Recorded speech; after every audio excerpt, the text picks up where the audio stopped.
Selamat sore semuanya. Sore. Hari ini kita akan mengadakan rapat tentang program sosial minggu depan.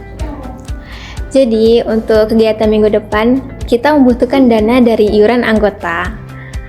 Gimana? Untuk sementara uangnya sudah terkumpul sekitar 1,5 juta. Saya juga sudah mencatat nama-nama yang sudah membayar iurannya. Bagus, semoga uangnya dijaga dengan baik-baik ya, karena uangnya ini dari kepercayaan kita semuanya. Semoga kegiatan sosialnya berjalan dengan lancar ya. Amin. Ada tambahan?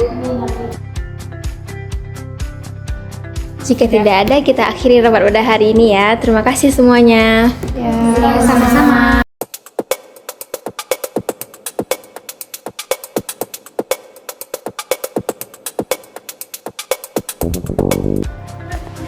Gimana nih uangnya ada lebih sedikit nih? Gimana kalau misalnya kita ambil? Bukannya itu uang iuran untuk acara minggu depan ya? Nggak apa-apa, nanti laporannya biar aku yang ubah. Biar aman. Nggak apa-apa kok, tenang aja. Lagian nggak bakalan ada yang sadar. Kan kita cuma ambil sedikit. Oh, oke lah.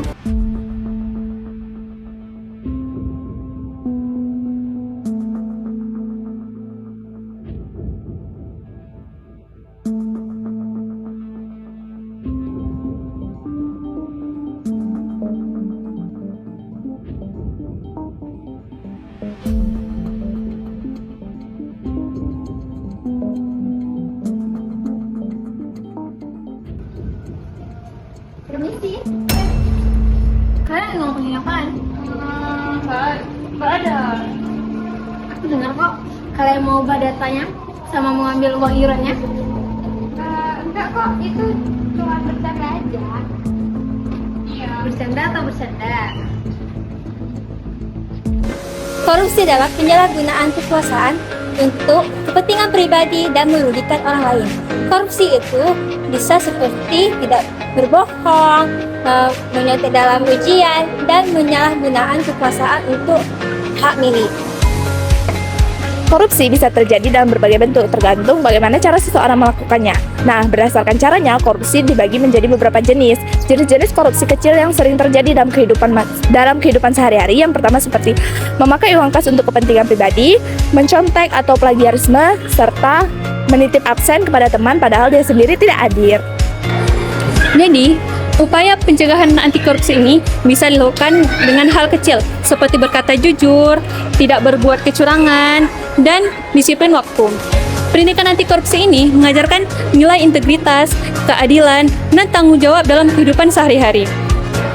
Sedangkan pemberantasan anti korupsi bisa dilakukan dengan penegakan hukum yang tegas, pengawasan yang ketat, serta kerjasama antar pemerintah dan masyarakat. Jadi korupsi kecil itu kayak kita pakai uang kas untuk kepentingan pribadi kita, menyontek, berbohong. Itu semua tetap berdampak ke masyarakat kecil. Ya soalnya itu bikin kita jadi terbiasa nggak jujur. Nah kalau dibiarkan kebiasaan ini bisa kebawa sampai dewasa dan bisa jadi korupsi yang lebih besar. Nah kalau misalnya udah jadi korupsi yang lebih besar, akhirnya apa? Ya lingkungan jadi merasa nggak adil dan orang-orang jadi kurang saling percaya sama kita.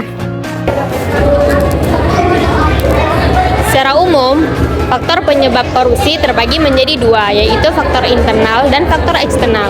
Faktor internal berasal dari dalam diri seorang. Contohnya seperti sifat yang tamak, moral yang rendah, gaya hidup mewah, dan ekonomi yang bermasalah. Nah, hal-hal tersebut dapat membuat seseorang memiliki niat untuk melakukan tindakan korupsi. Yang kedua ada faktor eksternal. Faktor eksternal adalah faktor yang berasal dari sekitar lingkungan.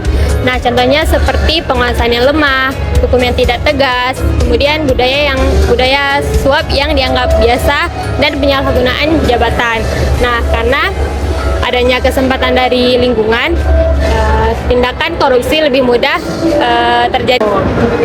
Nah, korupsi itu merupakan perbuatan yang tidak jujur dengan penyalahgunaan kekuasaan, jabatan, maupun uang yang digunakan dengan tidak benar. Jadi, kita harus memiliki sifat yang jujur, disiplin, dan bertanggung jawab agar kita dapat mencegah korupsi dari sekarang. Terima kasih sudah menonton video kami. Semoga videonya bermanfaat. Jangan lupa like, komen, dan share pada teman-teman kalian yang lain Bye.